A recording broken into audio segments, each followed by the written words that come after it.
بسم اللہ الحمد للہ والصلاة والسلام علی رسول اللہ وعلی آلہ وصحبہ ومن والاه اما بعد۔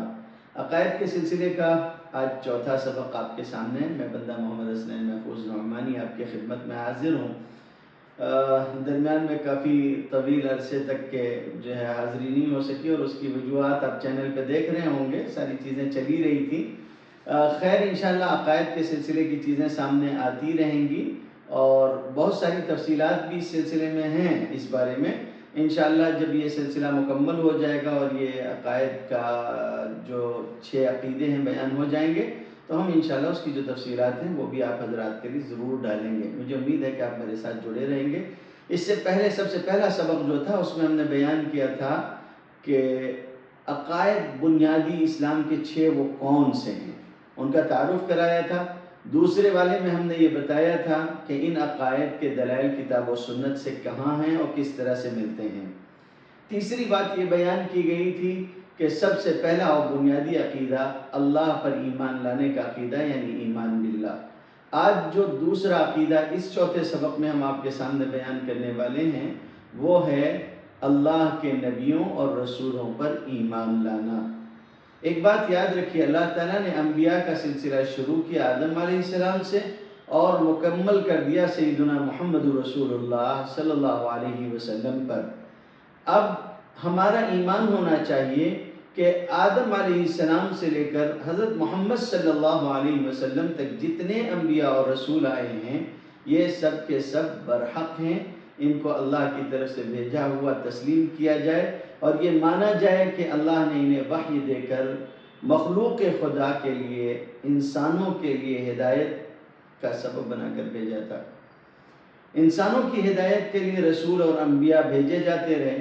انبیاء اور رسولوں میں جو فرق ہے اس کو علماء بیان کرتے ہیں، اور وہ یہ ہے کہ جس کو وحی اور نبوت دے کر لوگوں کی ہدایت کے لیے بھیجا جائے وہ نبی ہوتا ہے، اور جسے نئی شریعت بھی دی جائے وحی اور نبوت کے ساتھ لوگوں کی ہدایت کے لیے اور اس پر عمل کروانے کے لیے اسے بھیجا جائے تو وہ رسول ہوتا ہے۔ اس میں اور بھی کچھ تفصیلات ہیں۔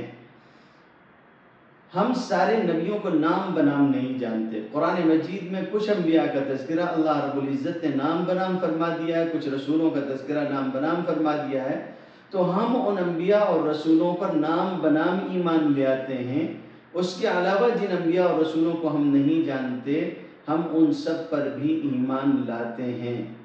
یہ یاد رکھیے کہ کسی بھی ایک نبی کا انکار کفر ہے، اس لیے بہت احتیاط کرنا چاہیے، اور اگر کوئی کہے کہ تم فلاں کو مانتے ہو فلاں کو مانتے ہو تو ہمارا سیدھا جواب ہونا چاہیے کہ ہم ان سارے انبیاء کو مانتے ہیں جن کا تذکرہ اللہ رب العزت نے فرمایا، ان سارے رسولوں کو مانتے ہیں، اور انہیں بھی مانتے ہیں جن کا تذکرہ ہمارے سامنے نہیں ہے مگر اللہ نے انہیں نبی یا رسول بنا کر بھیجا تھا۔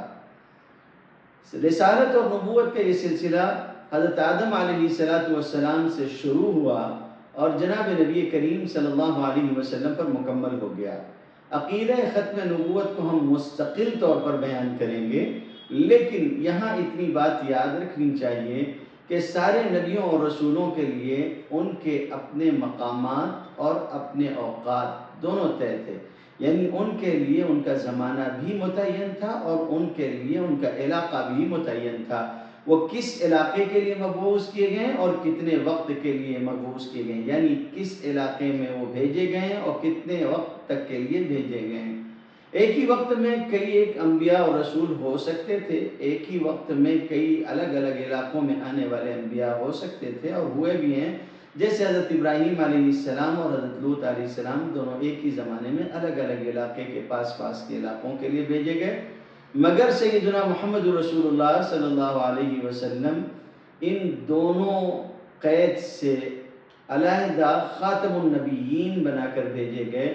نہ آپ کے لیے زمانے کی محدودیت ہے، نہ آپ کے لیے علاقے کی محدودیت ہے، نہ آپ کے لیے کوئی ایک علاقہ متعین اور خاص کیا گیا، نہ کوئی وقت۔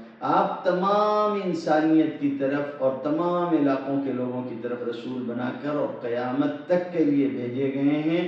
جب تک قیامت نہیں آ جاتی تب تک آپ صلی اللہ علیہ وسلم اس دنیا میں آخری نبی ہیں، اور پھر جو آگے کے عالم ہیں ان سب میں بھی آپ کی یہ خاتمیت باقی ہے۔ تو آپ آخری نبی ہیں، دنیا ختم ہو جائے گی، آپ کی نبوت اور خاتمیت برقرار رہے گی، رسالت برقرار رہے گی، پھر عالم آخرت میں بھی آپ خاتم النبیین ہی رہیں گے۔ کسی نبی سے اللہ تعالیٰ کوئی بھی نبوت یا رسالت دینے کے بعد اس کو سلب نہیں کرتا۔ سلب نبوت کا عقیدہ کفر ہے، یہ بھی ذہن میں رکھنا چاہیے۔ جسے ایک مرتبہ اللہ نے رسول بنا دیا، نبی بنا دیا، وہ ہمیشہ ہمیشہ کے لیے نبی اور رسول ہے۔ تو یہ تھا آج عقیدہ کے سارے انبیاء اور رسولوں پر ایمان لانا۔ باتیں تو بہت ساری ہیں مفصل، لیکن جتنی چیزیں ضروری ہیں ایک عام انسان کے لیے ہم کوشش کر رہے ہیں کہ اس کو بیان کر دیں۔ اگلا سبق انشاءاللہ جو ہوگا وہ ملائکہ کے اوپر ہوگا، یعنی فرشتوں پر ایمان لانے کا کیا مطلب ہوتا ہے۔ اس کے بعد انشاءاللہ ہم کتاب پر ایمان لانے کو بیان کریں گے۔ پھر ملتے ہیں انشاءاللہ اگلے سبق کے ساتھ میں۔ تب تک کے لیے دعاؤں میں یاد رکھیے اور ہمارے چینل سے جڑنے کی کوشش کیجیے تاکہ ہم عقائد کی درستگی کا اور دیگر اور اصلاحی کاموں کا آپ کے ساتھ رہ کر جو بیڑا ہم نے اٹھایا اسے پورا کر سکیں۔